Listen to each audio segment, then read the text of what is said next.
Hello everyone, and welcome on back to another non-meta build video. Especially because we have the Weapon Master training unlocked. I've been deep diving into the professions and seeing which combinations are catching my eye. And today we're stepping foot into the world of Necromancy with the Harbinger elite specialization. However, I'm going with a bit more of a power Harbinger, and I felt that Harbinger notoriously is more condition-oriented, and it totally is, but there's also that other side of power, which I didn't really dabble with all too often during End of Dragons. But now that you can use a Greatsword on any elite specialization, I was like, okay, let's see how this feels. Let's see how it works out, you know? So today we're going to be talking about this build with the Greatsword, and it's been very interesting. It's been a particularly different way to play with the Greatsword and being able to share out some boons, but we'll get right into that, talking about the gear. As for my gear, I'm running dragon stats, cause vitality. I'm also using superior rune of the eagle, gaining extra precision and ferocity, so I can crit a little bit more. And as for my weapons, I'm running with axe focus and greatsword, using sigils of force and accuracy. All about that power damage. And as for my accessories, I'm also running with dragon stats, and for my relic, I'm running with Relic of the Thief, giving me even more increased strike damage. Now this build is utilizing the Spite, Soul Reaping, and Harbinger specializations. So for Spite, I'm running with Spiteful Talisman, Awaken the Pain to increase my might, and Close to Death, dealing more damage the lower the health my enemy is. Next, Soul Reaping, Unyielding Blast, Soul Barbs to increase my damage while in and just after going out of Shroud. And finally, Death Perception, increased crit damage and crit chance and all that good stuff. And then finally, Harbinger, the star of the show that changes your profession mechanic into a bit more of an agile, mid-ranged spellcaster martial artist. It's a very strange shroud, I'm not going to lie. But I'm running with Wicked Corruption, dealing increased strike damage for each stack of Blight on myself, and critical strikes deal more damage to targets with Torment, and you get a decent amount of Torment on this build. Implacable Foe gains stability when entering Harbinger Shroud, and Ferocity is increased based on your Vitality, which is one reason why I'm running with Dragons, because it gives me more Vitality.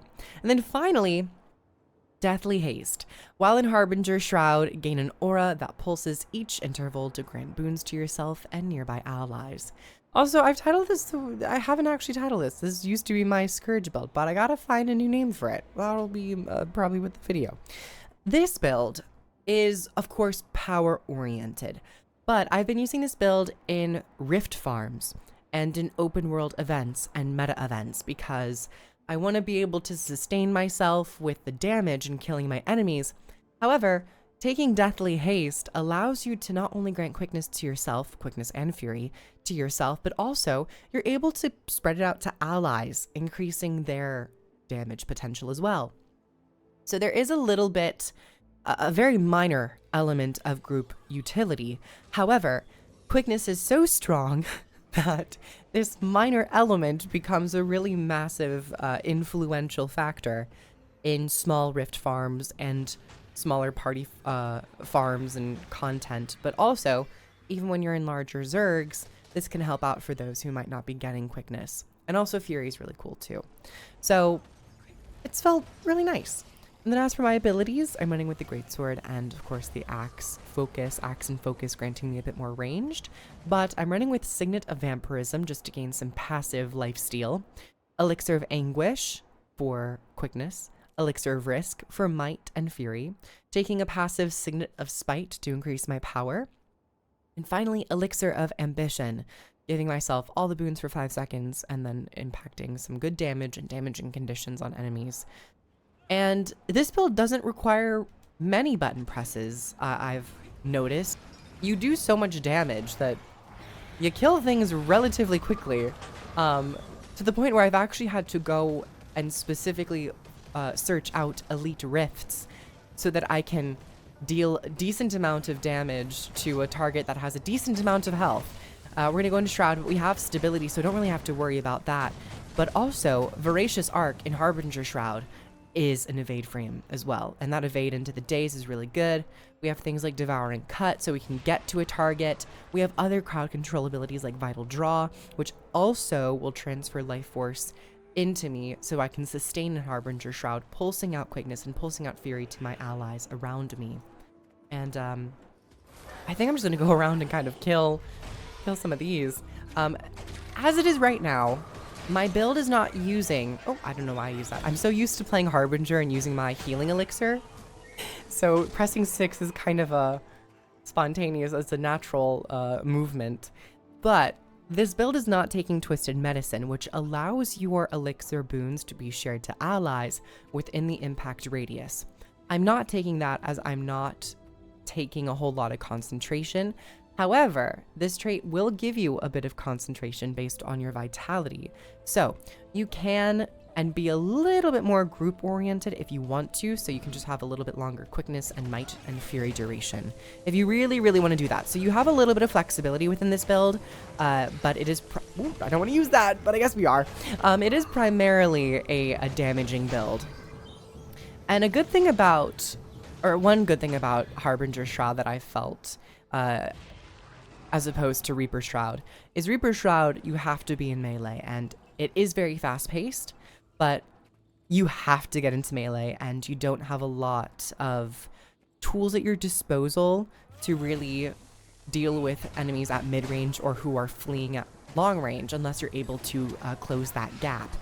With the Harbinger Shroud, not only is your auto attack and your second ability your projectile attack, so you can play at mid-range, but you also have these movement abilities like your 3 and your 4 to then chase down targets. It really is a mixture. Harbinger felt like a catch-all, and in terms of its design, it is very strong with all of its abilities of having range and having gap closers.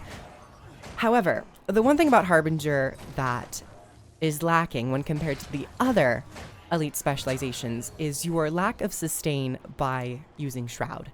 When you're in Harbinger Shroud, you don't get a second health bar with your life force. Life force no longer takes damage. So you have to be a little bit more wise with where your positioning is and how much damage you're taking. One good thing is that your minor traits, Alchemic Vigor, will heal you based on the stacks of blight that you have. So as you can see, I'm getting ticks of like 300 healing because I'm at maximum stacks of blight. So you do have a little bit of sustain, but it's not as powerful as a completely second health bar. Which, that being said, you might want to take something like Summon Bloodfiend so that you can have that healing rolling, because that is, as it is right now, Signet of Vampirism does not work while I'm in Shroud. That's kind of the build. I mean, I feel like I'm killing things so quickly that there's not much really to talk about because it is fairly straightforward. You're damaging. You have access to crowd control abilities with your Harbinger Shroud, which comes in handy on your 4 and 5. You have a little bit more ranged with your auto attacks in Shroud. You're getting access to quickness, and then you can also quicken yourself using your elixir. But you have ample stacks of might.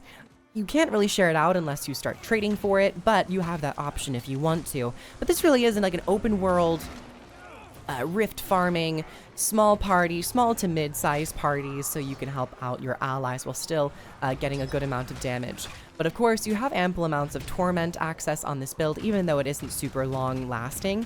You're getting that damage increase against tormented foes. You're getting increases to your ferocity based off of your vitality. And as a necromancer, you have many different modifiers to increase that and just stats you can take.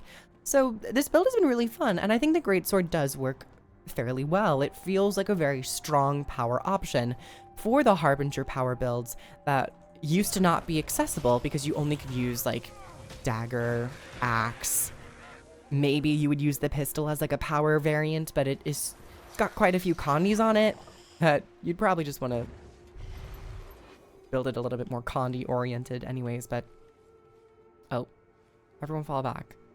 Run as far as you like, little creatures, but you'll never escape the hunger of Dexicus the Covetous.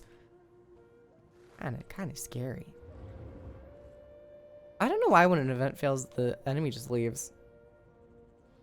As for other customization options, relics are another system that is still a bit young in its lifetime in the game. There are certain relics that could be interesting, such as the Relic of Mabon, which increases the power that your might generates on you, as we are sitting at about 25 stacks of might very comfortably.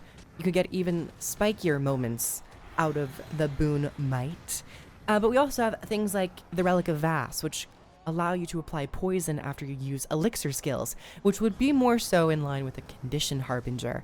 But those are the ideas and some of the opportunities that relics will offer build customization to just make it even more interesting and a little bit more bespoke. But everyone, that is my power Harbinger build with a Greatsword. I am actually really enjoying this. It feels equally as fast, if not faster, than Reaper Shroud, because you have that flexibility of movement, range, and just very fast multi-hit attacks. You got access to boon up times with elixirs, and then you can of course meld in your core utilities and weapons as you need. So I think this build has good potential just for open world play, and I would probably recommend this to any player who's playing a Necromancer and is maybe looking to try Harbinger, but might be a little bored of that condition playstyle and you want to go something a bit more strike damage oriented. So everyone, thank you so much for coming on by. I hope you all enjoyed. If you'd like to order Secrets of the Obscure, I have links down below. Thank you so much, ArenaNet. And if you'd like to purchase anything from DX Racer, I have a link down below, and you can use promo code KROOF to get 5% off. And last but not least, thank you to my patrons. You get early access to videos and some exclusive videos every once in a while. Really appreciate y'all's support. Y'all killing it. But you can also find me on Twitch, where I stream Guild Wars 2 on the weekends and maybe some other MMOs and games. But yeah, y'all know what the internet's about. You can find me, everyone. Just type in KROOF and I'll be there. All right, everyone. Bye!